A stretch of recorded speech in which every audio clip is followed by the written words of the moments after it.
Welcome to The Explainer. Today, we're about to pull back the curtain on the secret history of a divine figure you've probably heard of, but whose real story is, well, it's way more surprising than you can imagine. We're going to go on a journey that spans 3,000 years and connects some of the world's greatest empires. All right, let's just dive right in with a puzzle. We all know December 25th, right? But its importance as the birthday of a savior figure is actually much, much older. It all starts with a very popular Roman god of soldiers named Mithras, whose birth was celebrated on that exact same day. I mean, you can see the parallels right away. They're pretty striking. Both were seen as these figures of light, and yep, they share that famous birthday.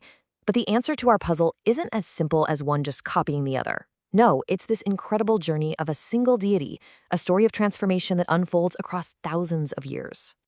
To find the origin of this Roman god, Mithras, we've got to hop in a time machine and go way back, about 1,500 years before the Roman Empire even knew his name. We land on the ancient Iranian plateau, and here's the twist. This deity's story begins not as a god, but as a goddess named Mehr. And this right here, this is the key to the whole thing. The deity's entire identity is built on this one idea. Before any connection to the sun or to war, Mitra was the very essence of truth, of justice, of the sacred bonds that hold a society together. It's literally all in the name. So, as the goddess of light and covenant, Mehr was a huge deal in the ancient Iranian world. She wasn't some distant, untouchable deity. She was the divine guarantor of every single promise made. She was even part of a sacred triad with the creator Ahura Mazda and the water goddess Anahita, kind of a balanced spiritual powerhouse. And her symbols, they just make so much sense. You've got these radiant colors, the powerful lion, plants that literally follow the sun. They all connect back to this idea of light, of natural cycles, and of moral clarity. This built up a really powerful and distinctly feminine divine profile, long before this deity was ever imagined as a man. Okay, so this is where the transformation really kicks into high gear. As Mehr's story starts to travel from one culture to another, it begins to change, to morph, reflecting the values of the people who were adopting her. Just look at this timeline. It lays out the dramatic shifts so clearly.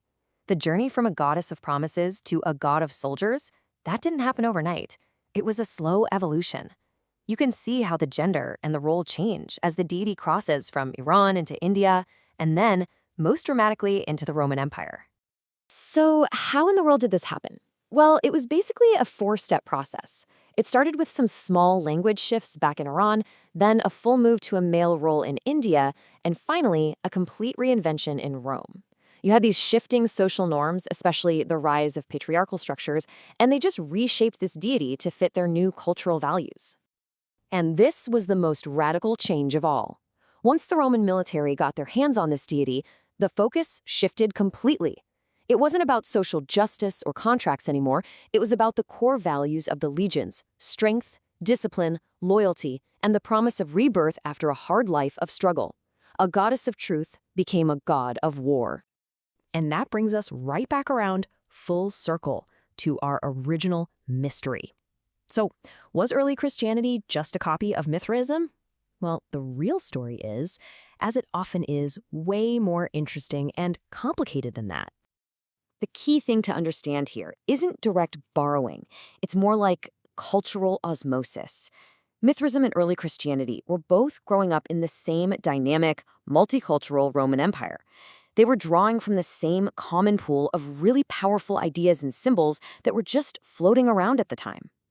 When you put them side by side like this, the parallels are undeniable, but it doesn't mean one copied the other.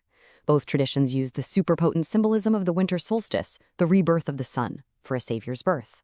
Both used a shared, sacred meal to build community. They were basically speaking a similar symbolic language to talk about different but related human needs. So, okay, beyond solving a cool historical puzzle, what's the big takeaway from this wild 3,000-year journey? Well, it actually reveals some really fundamental truths about how we, as humans, create and share meaning. First, it just completely shows that our myths are alive. They are not static, dusty relics. They adapt, they evolve, they're constantly being reshaped to mirror the societies that tell them. The story of this deity is the perfect example of mythology in motion. Second, and this is a big one, It's a powerful reminder that the gender of our gods often reflects who's holding the power down here on Earth. The transformation of Mehr from a powerful goddess into a warrior god, well, that's a theological echo of a major social shift that was happening across ancient civilizations. And that brings us to the third key insight, a number that really defines this whole story: 3. The influence of this single deity directly connects the spiritual worlds of at least 3 massive civilizations: ancient Iran, Vedic India, and the Roman Empire.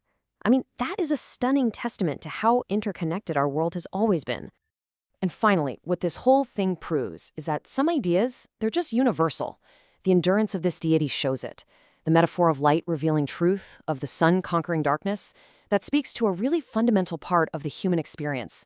It's why this story had such incredible staying power. You see, this journey from goddess to god and back again isn't just ancient history. It's an invitation for us to look at our own world and ask a really important question. What foundational stories, symbols, and even heroes are we reshaping right now to reflect our own changing values? Because the metamorphosis, it never really stops.